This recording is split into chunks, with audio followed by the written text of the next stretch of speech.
কারণ আমি তো কখনোই শিল্পী সমিতিতে যাবোই না, প্রশ্নই ওঠে না। আমার মৃত্যু তাক কখনোই না। কিন্তু এইবার কিন্তু মনে করেন ওরা কিন্তু প্ল্যানই করেছে। এখন প্রতারণা তো আমি তো বলতে পারি যে অবশ্যই সেই করেছে, যে আসলে আমাকে আমার সাথে খুব ধোঁকাবাজি করেছে এইবার আর কি। নিরাপদের ব্যাপারটা বলতে পারবো না, এটা আপনারা যাচাই বাছাই করবেন। কারণ আমি তো কখনোই শিল্পী সমিতিতে যাবোই না, প্রশ্নই ওঠে না। আমার মৃত্যু তাক কখনোই না। এটা আপনারা যাচাই বাছাই করবেন, কে আপনার নিরাপদে আছে কি না আছে, এটা আপনারা যাচাই বাছাই করবেন।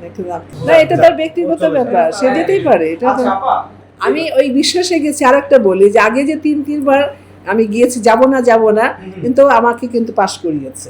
প্রথম জায়েদ খানের সময়, তার পরবর্তীতেও কিন্তু জায়েদ খান, তার পরবর্তী আসলে দীপজল ভাই, মিশা সওদাগর তো ছিলই, হ্যাঁ, কিন্তু আমাকে পাশ করিয়েছে। আমার সেই সম্মানটা কিন্তু দিয়েছে, রেখেছে। কিন্তু এইবার কিন্তু মনে করেন ওরা কিন্তু প্ল্যানিং করেছে, এভাবে প্ল্যানিং করেছে যে না, উনি তো অত আসে না, উনি মাঠ পর্যায়ে কাজ করে না, আমাদের মানে কোনো কাজে আসবে না। আমি একটু আপনার কী বলে গণমাধ্যমের মধ্যে আপনার দেখলাম, ফেসবুকে দেখলাম, কি যেন শিলা নাম করে বোধহয় মেয়েটা বলছে যে আমার 10 হাত আছে, আমি 1 কোটি টাকা দেব আপনার শিল্পী সমিতি। ওরে বাবারে বাবারে 10 কোটি টাকা দিবে শিল্পী সমিতি, তাতে নিশ্চয়ই তার অনেক টাকা আছে, তাই না? নিশ্চয়ই সে অনেক বড় বিজনেস লেডি আর কি, আমার মনে হয় আর কি। হ্যাঁ, তো ওইটা না, আমি কোনো ওরকম বড়সড় বিজনেস চেঞ্জ করি না। আমি ডাল ভাত খাই, আছি, আরামে আছি, আল্লাহর রহমতে, আল্লাহর মেহেরবানিতে, আপনাদের দোয়ায় আমি মানে খুব ভালো আছি ইনশাআল্লাহ। না, আমার যারা ভালোবাসে ওই ইলেকশনের দিনে আসছে, তাছাড়া তো নাই, তারাই ভোট দিয়েছে। তো ইলেকশনের দিনে তো আসছে, যেদিন ইলেকশন হচ্ছে ওই দিনই এসছে। তো তারপর তো নাই, কোথায় আছে বলেন তো দেখি? আছে।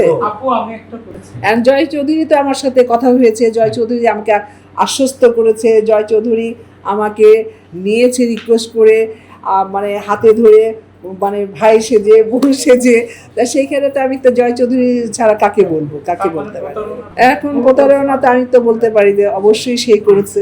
আমার যারা শুভাকাঙ্ক্ষী, যে আসলে আমাকে আমার সাথে খুব ধোঁকাবাজি করেছে এইবার আর কি।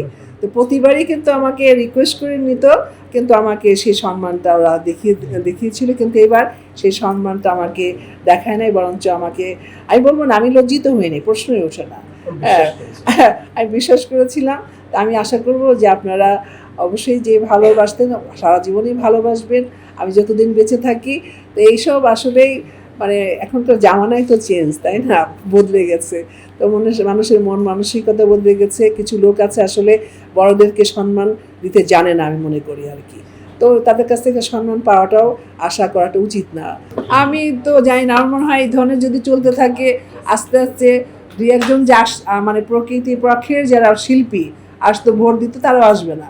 তাই যারা যে শিল্পী হিসেবে আপনার ভোটার, ওরাই আসবে, ওরাই ভোট দিবে।